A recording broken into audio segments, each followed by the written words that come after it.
بسم اللہ الرحمن الرحیم۔ السلام علیکم، میں منیر شاکر۔ بڑی ایک چھوٹی سی بات میں آپ سے عرض کرنا چاہتا ہوں۔ یہ بڑے اس پر بھی بڑے قصے کہانیاں آپ نیٹ پر بھی دیکھتے ہیں ہوتے ہیں۔ حضرت آدم علیہ السلام اور حضرت اماں حوا علیہ السلام، ان دونوں کے بارے میں۔ آدم اپنی اماں حوا کیسے پیدا ہوئی، اس کی بڑی کہانیاں ہیں۔ پسلی سے پیدا ہوئی، روایات بھی ہم نے نکالنی۔ پسلی ٹیڑھی ہوتی ہے، عورت کی خصوصیات بھی ٹیڑھی ہوتی ہے، اس کو سیدھی کریں گے تو ٹوٹ جائے گی۔ کوئی اس طرح کر کے یہ کہانی، یہ افسانہ جرنل سی میں بات آپ کے ساتھ یہ کرنا چاہتا ہوں۔ اس پر ہم بڑی کرتے ہیں کہ جی یہ اماں حوا پیدا کیسے ہوئی۔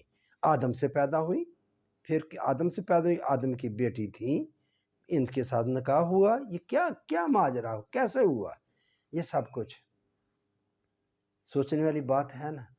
اچھا، یہ تو سوچتے ہیں، مگر ہم دوسری طرف کم سوچتے ہیں۔ میں نے نہیں دیکھا کہیں کہ یہ بات کی ہو کہ گائے ہے، ایک بیل ہے، ایک نر ہے، ایک مادہ ہے۔ وہ کیسے پیدا ہوا؟ گائے کو کس نے پیدا کیا؟ بیل کیسے پیدا ہو گیا؟ اسی طرح آپ تمام جو چیزیں ہیں جاندار، ان کے نر اور مادہ کے بارے میں آپ سوچیں۔ وہ مادہ نر تو ہو گیا، آدم کو پیدا کیا، نر پیدا ہو گیا، چلیں باقی بھی نر پیدا ہو گئے۔ مادائیں جو ہیں وہ کیسے پیدا ہوئیں؟ اماں حوا کیسے پیدا ہوئی؟ جنرل سی بات کرتا ہوں، کوئی ہوا تو پھر انشاءاللہ تفصیل کے ساتھ۔ یہ کیسے پیدا ہوئی؟ کبھی سوچا؟ ایک بات ہم طے ہے یہ بھی قرآن کہ ہم نے ہر چیز کے جوڑے پیدا کیے۔ وہاں سے ہمیں سمجھ آ جانی چاہیے، ٹھیک ہے۔ پھر اس نے جوڑے پیدا کیے، ہر چیز کے جوڑے بنائے ہیں۔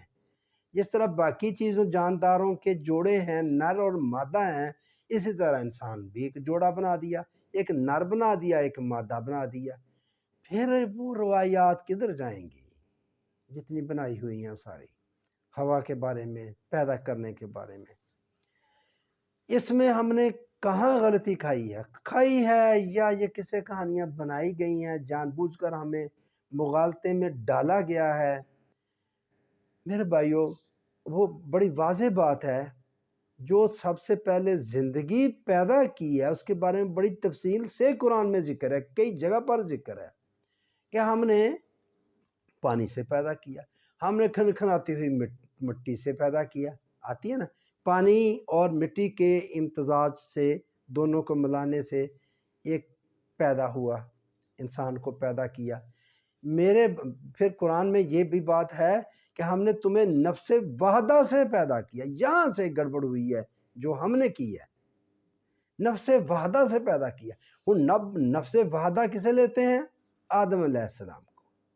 آدم جو پہلا بندہ علیہ السلام، یہ بھی معاملہ ذرا سے الگ ہے کہ جی ایک بندے گزرے ہیں ماشاءاللہ، بڑی کہانیاں سنانے والے، بڑے اچھے تھے، بولتے تھے، تو وہ کہتے ہیں ہم تمام انبیاء کرام کی اولاد ہیں۔ ہر ایک اگر پہلا بندہ نبی تھا آدم تو ہم سب انہی کی اولاد ہیں، ہم تو بہت ہی اچھے ہیں، ہم تو نبی کی اولاد ہیں، چلیں سارے ہی بہت اچھے ہو گئے۔ بہرحال بقرہ کی 213 نمبر آیت میں انبیاء کرام کا سلسلہ اس وقت شروع ہوتا ہے کہ جب پہلے انسانوں کا ایک گروہ موجود تھا، لوگ تھے پہلے، اتنے تھے کتنے تھے یہ نہیں مجھے پتا، لیکن ایک گروہ موجود تھا، پھر ان میں اختلاف ہوا، پھر یہ انبیاء کرام کا سلسلہ کتابوں کے ساتھ شروع ہوا۔ لیکن سر دست بات ہو رہی ہے یہ جوڑے بنانے والی اور حضرت حوا کی پیدائش کی۔